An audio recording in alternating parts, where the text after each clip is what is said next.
I just read about yet another terrorist attack in France. A 25-year-old Muslim named Larosi Abdallah followed a French police chief home, stabbed him to death while shouting Allahu Akbar, then tortured and killed the police chief's wife, who was also a police official, in front of her toddler son.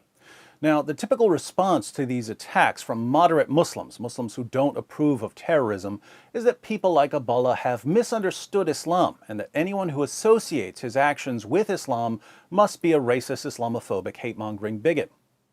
Based on this common response, I have three questions for moderate Muslims.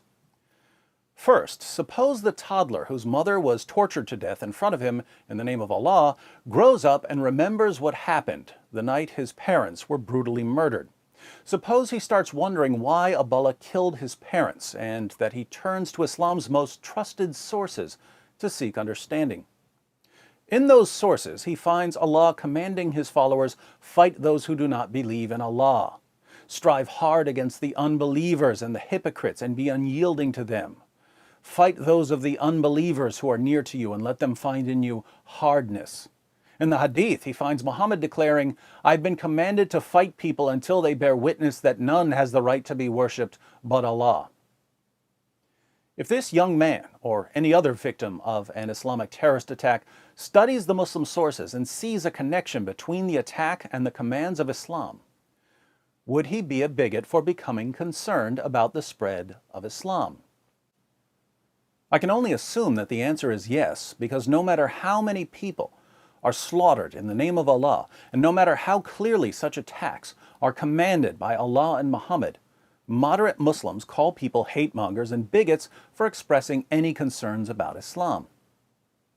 This brings us to my second question for moderate Muslims. The reason you're convinced that people who criticize Islam are racists and Islamophobes goes something like this. Since there's no connection between Islam and terrorism, anyone who thinks there's a connection between Islam and terrorism must be delusional. The source of this delusion can only be hatred or bigotry. So anyone who's critical of Islam must be a racist and an Islamophobe. Now let's pretend, for the sake of argument, that you're right and that Islam is actually a religion of peace.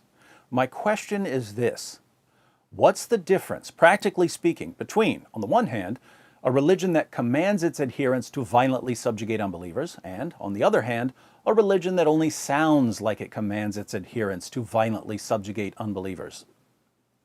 In other words, what's the difference between a religion that commands, fight those who do not believe in Allah, and really means it, and a religion that commands, fight those who do not believe in Allah, but doesn't really mean it?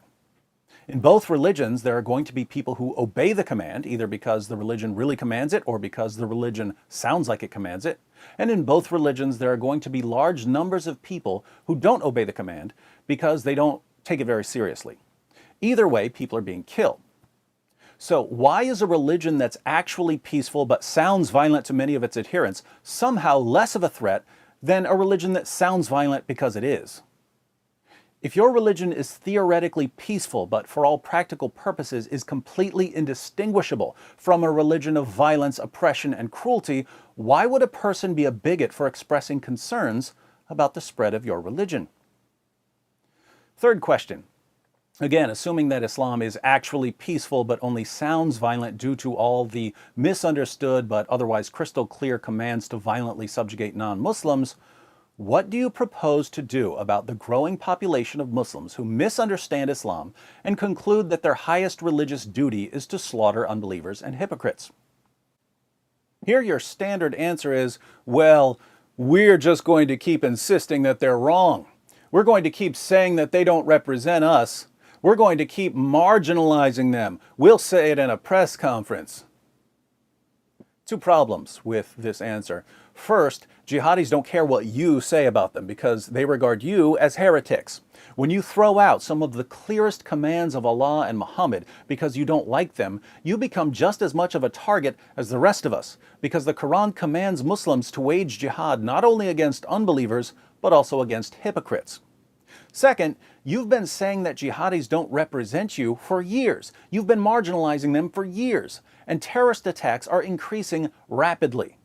Here's a chart of global deaths from terrorism between the years 2000 and 2014. Do you see the rapid increase in recent years?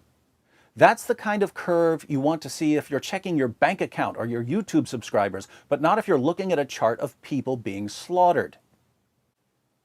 This curve means that your current strategy is about as effective as the Bring Back Our Girls hashtag campaign was for rescuing girls kidnapped by Boko Haram. Jihadis don't care about your hashtags, and they definitely don't care what you say at your press conferences. So, do you have a plan B? Do you have any ideas whatsoever about stopping this trend? If the answer is no, if you have no plan for dealing with jihad apart from insisting that it has nothing to do with Islam, let me tell you what I'm hearing from you right now. The message of moderate Muslims is this: our religion is growing rapidly. It's a peaceful religion, but our most trusted sources are filled with violent commands that are easy to misunderstand if you don't radically reinterpret them to bring them in line with Western values. Unfortunately, because some Muslims don't reinterpret them, there's a sizable and growing number of jihadis who want to slaughter as many of you as possible. Moreover, there's absolutely nothing we can do to stop the growth of this violent movement. However, if you're at all concerned about the spread of our religion, a religion that always comes with a misinformed but uncontrollably violent element, you're a racist and a bigot. If I'm missing something here, please enlighten me in the comments section. In the meantime, to all my moderate Muslim friends out there, I hope you see why many of us find your response to terrorism less than comforting.